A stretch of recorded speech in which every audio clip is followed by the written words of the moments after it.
आपके हिसाब से हमारे वैदिक पॉइंट ऑफ व्यू से गर्भ संवाद क्या है और इसकी अहमियत क्या है?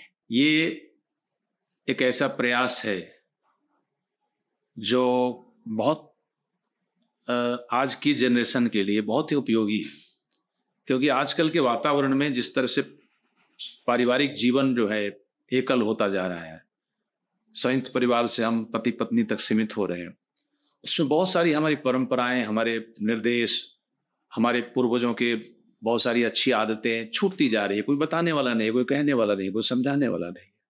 लेकिन हमारी शास्त्रीय पद्धति, हमारी शास्त्रीय परंपरा वो उन ज्ञान से परिपूर्ण है।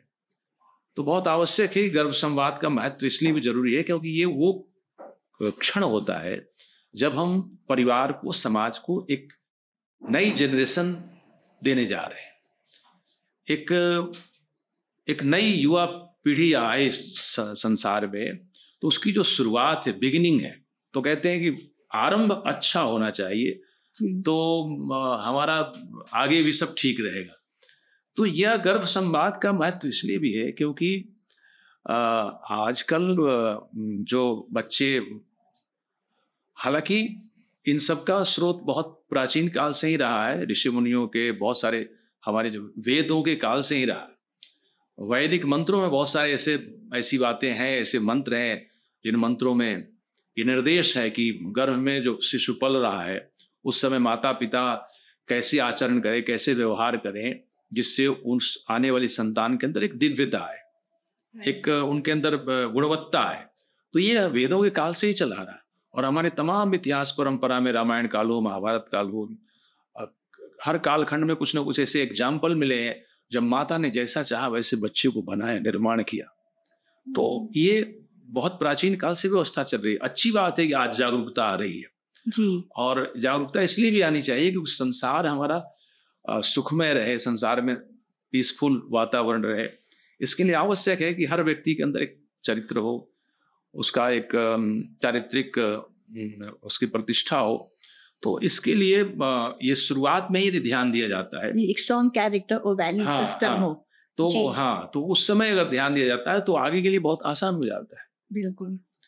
तो इसलिए इसका महत्व है और जो माता पिता इस क्षण का सदुपयोग करते हैं, तो ये सारे ऐसे तमाम रिसर्च आए हैं कि गर्भ में पल रहे बच्चे के अंदर उस समय उनकी संवेदना, उनकी फीलिंग, उनका शरीर कैसे विकसित हो, उनका मन कैसे विकसित हो, इसके लिए कोशिशें होती रही है और आज भी लोग कोशिश कर रहे हैं। तो इन कोशिशों से हम एक घर परिवार में एक दिव्य संतान की हमारी जो मनोकामना है पूर्ण होती है।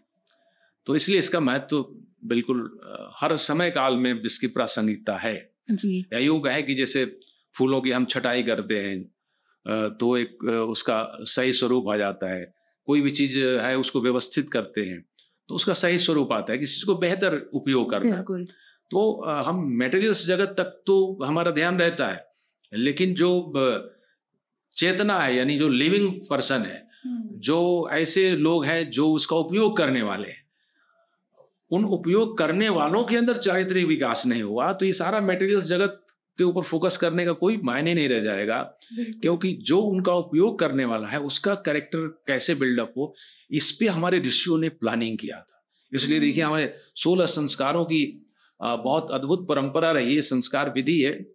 और इस पुस्तक में हमारे यहाँ वेदों के काल से ही 16 संस्कारों का क्रम रखा गया कि बच्चे माता पिता जब मिलते हैं कि हमें घर में संतान चाहिए, उस पहले संस्कार से लेके आगे उसका गर्भ में 2-3 संस्कार हो, फिर जन्म हुआ, फिर नामकरण हुआ, आगे तमाम संस्कारों की पद्धति रही है।